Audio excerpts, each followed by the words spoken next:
Why don't you abolish TV licence fees? For everybody? Well, I don't think at this late stage in the campaign I'm going to make an unfunded spending commitment like that for the BBC. But what I certainly think is that the BBC should cough up and pay for the licences for the over 75s as they promised to do. But at this stage we are not planning to get rid of all TV licence fees, though I'm certainly looking at it. And what I will say is that I'm under pressure not to extemporise policy on the hoof, but you have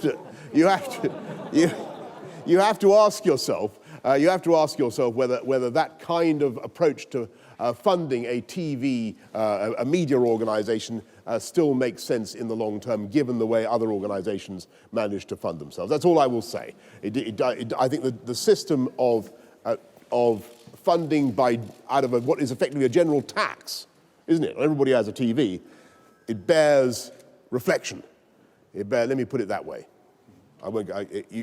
How long can you justify a system whereby everybody who has a TV has to pay to fund a particular set of TV and radio channels? That is the question. I think you have one already. Yeah, you have one. Anyway, I'm going to go to the BBC in a minute to ask the first question. I think we're proud of what we're doing to rebuild Leeds General Infirmary, and it's one of the hospitals that we will rebuild from the beginning. It will be a fantastic project, and we are putting, as I say, the biggest ever investment into our NHS, £34 billion, and I think that will be absolutely transformative for the NHS. And we are putting 50,000 more nurses in.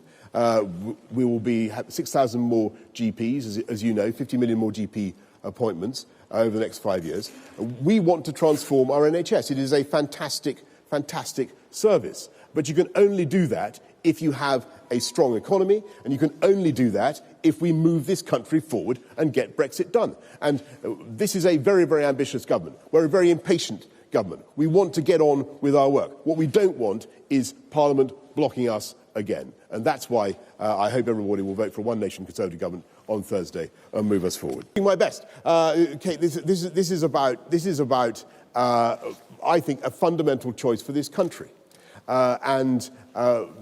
I really think that we are in danger on Thursday of taking a disastrous step. And it's not just because I think that Mr Corbyn and Mr McDonnell would be very bad for the UK economy, bad for our defences. I think they take the wrong approach to our national security. They spent a long time supporting various enemies of this country, whether it's the IRA or Hamas or Hezbollah or whatever. It's not just that. It's the political paralysis, and it's the failure to get on with the priorities of this country. That is the real problem. We have a very energetic, very dynamic, one nation government that wants to get on with colossal investments in the NHS, in our infrastructure, in schools, police. It started. And 130 days ago, I stood on the steps of Downing Street, set out our programme. We are delivering it now, but we want to get on and deliver it, and you can only get on with that if you can get Brexit done and move forward. I'm going to go to Richard Wheeler, finally, from PA.